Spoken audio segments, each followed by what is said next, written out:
BOCAT TV Nera.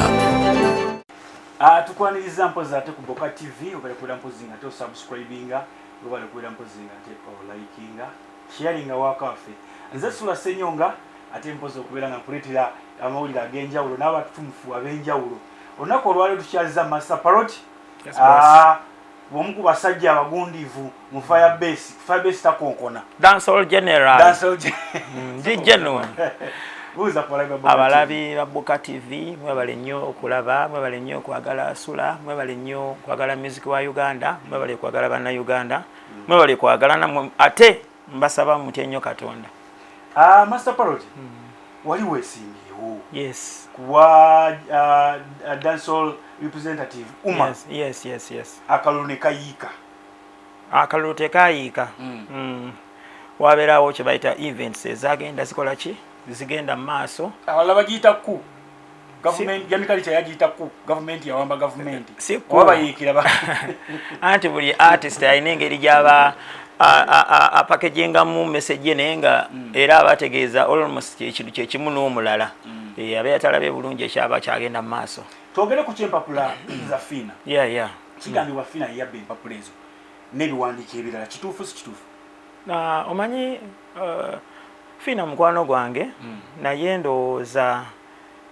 empapula zaabula mu office kati kye tulina okwebuuza kiri kimu empapula mweziri oba empapula zaabula zaabula yalimu oba kuba kiba kikonfaminga kati abantu abakulu bwe bavaayo ne boogera ensonga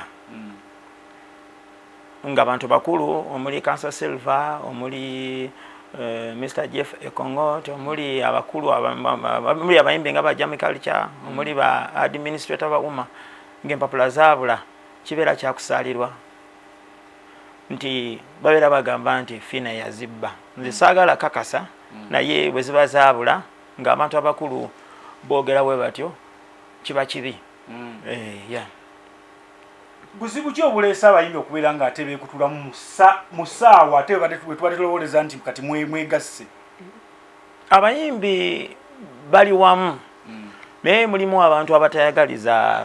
kitegeera mulimu abantu abagezaako okutabulatabula Uma. Omanyi mu nsi muno mulimu abantu abatunula ne bagamba gano mazima ne bawulira ne bagamba gano mazima ne wabeerawo bannaffe abatasobola kumanya nti gano si mazima. Abantu balina okwetegereza ennyo basobole okumanya amazima. Abayimbi ekisookera ddala tuli bayimbi kirina esooka obabuulira tuli bayimbi bakyali baffe gye bali abasirikale balooya badokita baani okitegeera tuli bayimbi n'olwekyo tulina okwetambuliza emirimu gyaffe. Oli ne bwakuba akaama nga kakwata ku industry kubira ku SULA omugambe kino sitole ki bagabe batya kubira ku Council Silver babadde bangambe enkole bwe nti naye obuzibu obuzze nti abayimbi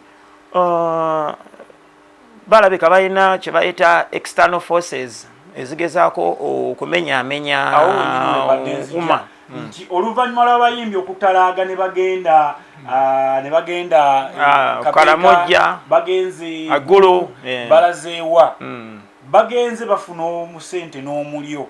okugenda guvaayo kati balabe banaabeera organized ekiwayi ekinyama ekimu kijja beera nga kikutukako nga bati bakyafuna enough.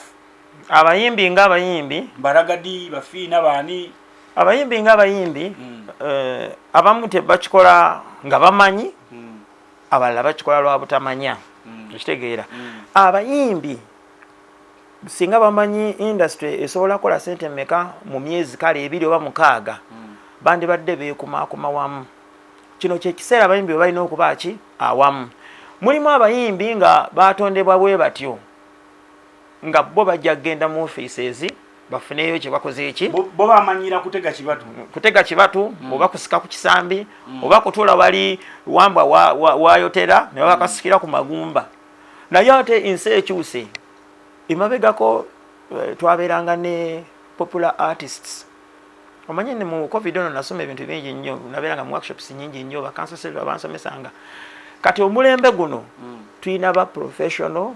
artists okuba ekivulu n'olanga Lena Sophie nga temumanyi nnyo n'oyiteeka busu nga kikubye yali professional takyali takuba bya number 1 then popular nekijja mu maaso eyo okitegeera popular nekijja mu maaso eyo kikyentegeeza abayimbi tuve ku bino nti nze nkola ki kati kangende nokankole ki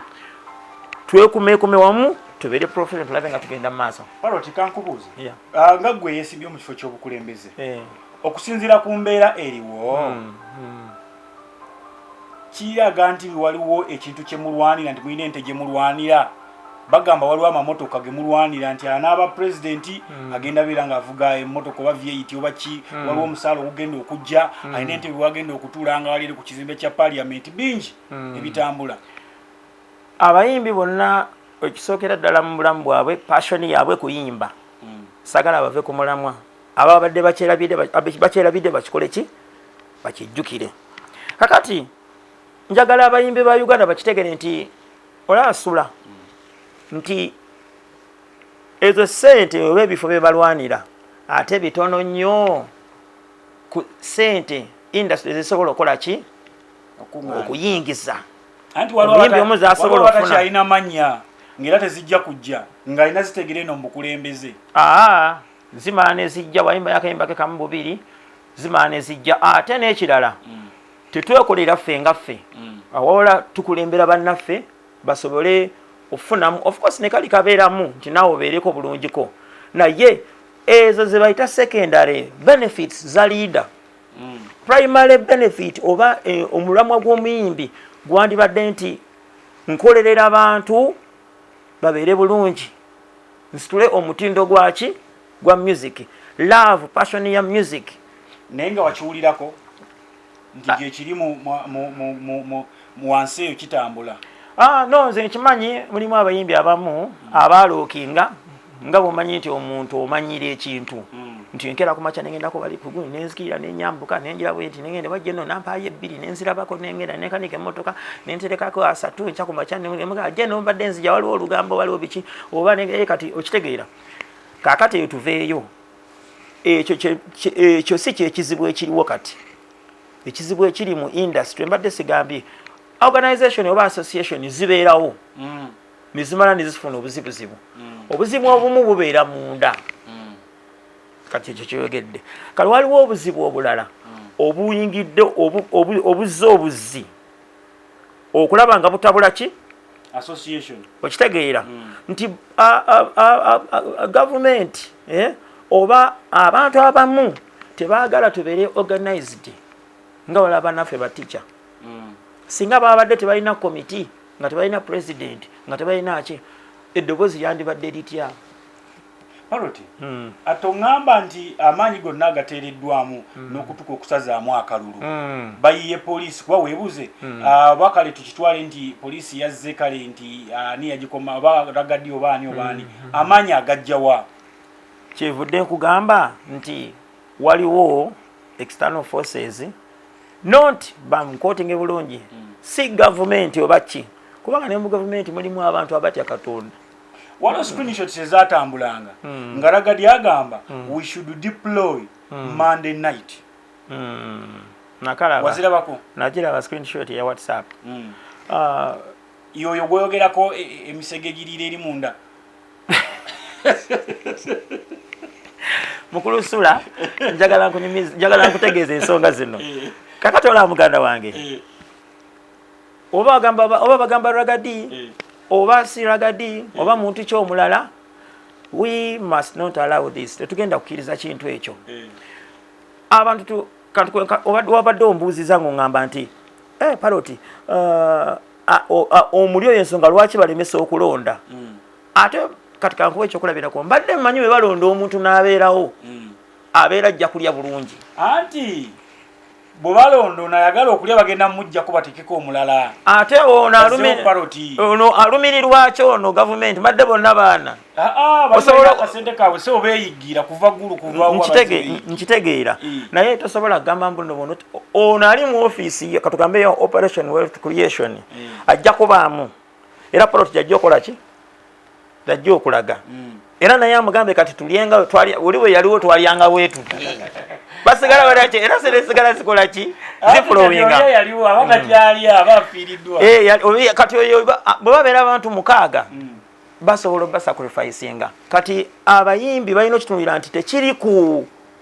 bagundi bano bano abakulembeze abaliwo omusimanyi beeremezaamu kiri kukulaba nti abayimbi tebabeera buki bumu kiri mu kukuba komiti gye twagala ebeerewo mu mateeka bw'oyogera ku abayimbi tebabeera bumu alaba BOCAT TV ajja kuddayo ku maloboozi agabadde gatambula nti waliwo project eri funded gye bayita they are not organized abayimbi they are not organized waliwo akakundi akabategeerera akabaragadi akabafiina akabasindi kekagala kategeerera abalala kati ekyo kyetwagala project existing ogimanyiko ekyo those are rumors and deadly rumors and false rumors ebyo bigambo obugambo by'abantu abatonotono abaagala okusiiga ekifaananyi ekibi eri gavumenti munnange n'abantu boyogerako abo mu umma mulimu abakulembeze tulina police board nga mulimu abasajja abali qualified tulina abakulu abakuba endongo ne bagikaddiya nga mu miito asobola n'osuna endongo nga tajula neyengenda mu microphone n'asobola okulikodinga ng'asobola okuba baseline ng'omuzibi amatu n'agikuba kasitawulira kagita katono be kati mulimu abaana abato nga balina talenti bakasuka n'olwekyo ffenna tuli wamu naye obuzibu buli obu buli wano abagamba nti they are not organized bewo bennyini abaagala mu kitwale nti they are not what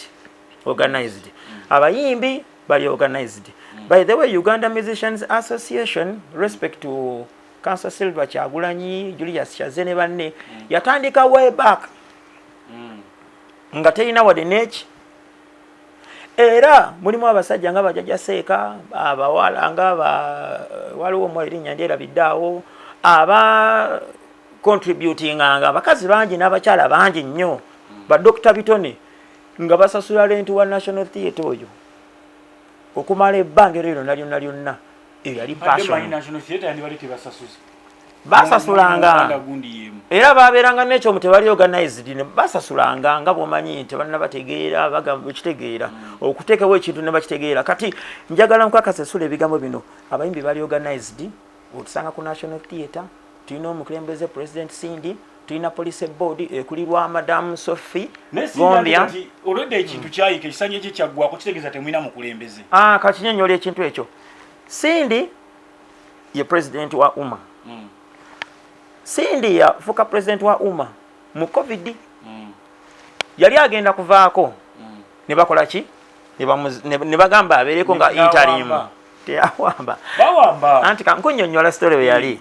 Sindi wamala ofuuka president kati kankulira ekyama SULA nze nava yonna gye nava ekiwaatule nenyingira bwe nti mu umma nga njagala mmanye ddala wano waliwo future bayaye bafere banoonya ssente nenkizuula way back myaka nga ebiri emabega mu COVID mwonna nenkizuula nti umma ye association entuufu gye nina okukola ki okubeeramu era nenkizuula erina obukulembeze Sindi ffe twamulonda tumulonda Sindi n'abeerako olw'ensonga egi era ensi yonna gyewa n'ensi ezimu gye zikyakaaba olwa COVID-19 pandemic ekibeezezaawo Sindi ebbanga lino lyonna lwa COVID-19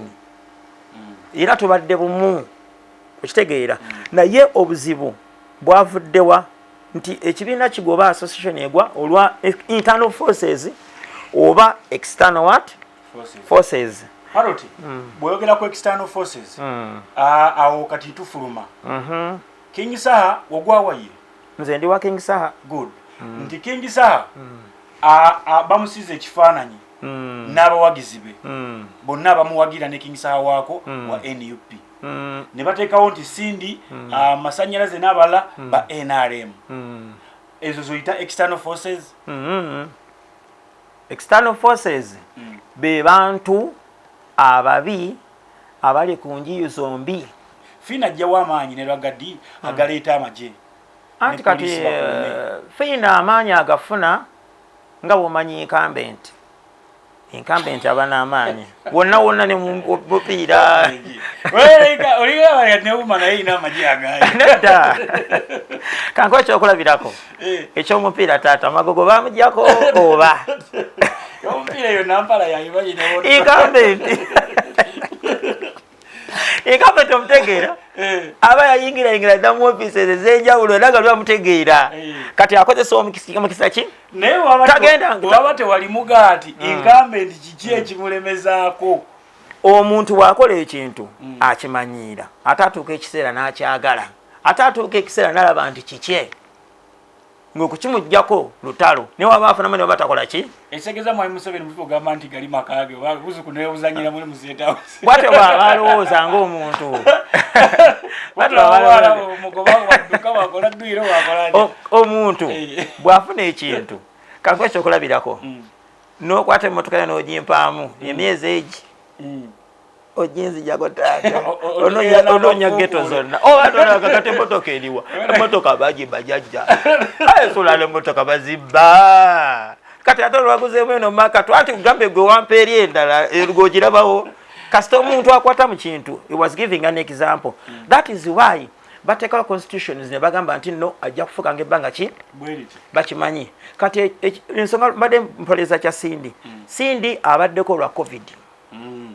nga tusobola kuganaizinga ki elections era nga n'abantu abamu tetunaba nga tukyali bammemba batono nga tunaba nakugaziwa okitegeera n'abeerawo lwa covid era ye president kali ensonga obadde abali tuli organized tulina akakiiko kawuma acting tulina police board tulina bamembers abakuukutivu abateesa aboogera by the way ekyo kiri mu gavumenti kiriwa ekyokulemesa okulonda obukulembeze obupya kirimu abantu ababise kinoomu kubanga kankubulire teri mukulembeze ayagala abantu babeere nga bamutawaanya bw'aba asobola okufuna obukulembeze bwonna bwafuna ne bubeerawo ne bakkakkana byakola ki kyaba ayagala anti kati waliwo fieri nti singa abayimbi mubeera organized musobola ocreating another Bobi Wine oba another Kyagulanyi. That is one reason maybe but the first reason is singa abayimbi tubeera organized mbadde nkunyumiza nti obuzibu obuliwo kati mu industry bwe buzibu bw'abantu abatayagala tebatunula buno zino sente sigenda buyita busente sente zino ezibafuna abantu nti ezo zipa DM agenze mu transport bamwaddeyo enjawulo tebazitunuulira batunuulira obukulembeze obugenda okubeerawo bucekinge ebitongole bya Uganda ebikozesa music bucekinge gavumenti ekizibu ekiri akasente akabadde kabulira bulira omwo mukola tunizi ana bagamba UPRS ne kagira ne kasikatira kana akasente akava mu parliamenti ne kakoma mu nkubo za parliamenti kati zenga dance representative nchekinga kingisa ne mugamba jajja ebbaluwa yatuuse oba nawe walya mukitegedde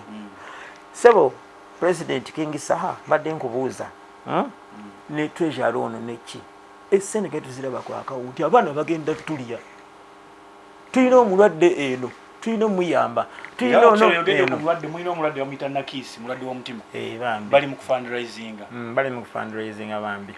kati ekyo kye batya naye abalemesa kati no kankubuulira ensinzibu bannayuganda balina okimanya nti omuntu alemesa asobola okubeera wonna ekitegeera naye emirundi egisinga atera kubeera eri mu ba incumbents kubanga beera baagala basigale muki mulyo kati bano bonna abavuganya balina okimanya nti balina n'ababalimu nga baliwa eri kyobola biika butaka nga tumaliriza go wagategedde badde sinagategeera tonafuna kaadi eriwa iya Chris Evans nga awasa Mary Bata ekyo tekiriyo kapo bonga abantu beesaana naye professionally bonga emirimu gyabwe gye bakola tebasobola tekisoboka si Uganda wano si China si France si US si Japan kubanga bonna benkana enyingiza eryawe ekyo kitegeera ate bonna bato okitegeera eno Africa yemu ne mu America ne China love yemu omu ajja kufuna obuzibu bajja kuyita omuntu omwembaale bamwe miliyoni 2 bamugambe nekakati oyo byayimba oyo mukubire okulaga kujolonga bagambe alo sigenda kugera linnya alo kyali tujja kuwa 25 meri Bata tugenda mu miliyoni 2 kutujja kuwa 25 mu ngeri yokola ki yokuvunza era kyovola abayimbi bonna abato nga benkanankana tebakola ki either oyingira kibiina kya boosi ne muwangaala kibiina kya boosi kitya oyingira kibiina nga kinene oba noyingira mu hot ne seri ndio niyagala mukadde bona abawangaala ina okuyingira ekibiina nga boosi akusingako nnyo akuvugirira oba nanyini hotel oba nanyini kifo oba nanyini beach nabanga ateekamu ate ne waba awulidde olugambo point esooka benkana emyaka point 2 benkanya income status point 3 ba promoters ba sponsor ba promotinga point 4 bajja kujja batabule mullo eyo nzibu nnyo balina okujja bagala eki abatabule yes tweyanzege tubadde ne Master Parot yaman musajja omu kubasinga okuba dancehall music wano e Uganda ate nga musajja amukubidde ddala emyaka n'emyaka yaman gwe tubadde naye olunaku olwaleero akagambo kange tokaneerabiza abakulembeze mwenna abayimbi abakulu n'abato kano munzijukiranga kagamba nti simba omuti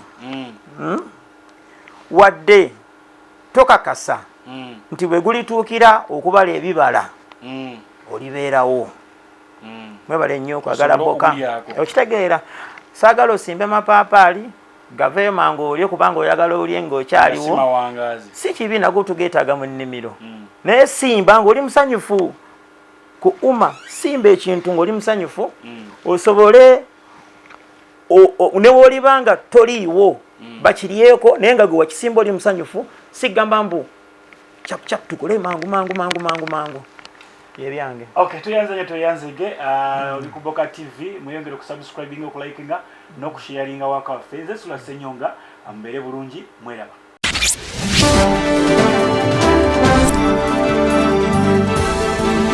BOCAT TV neera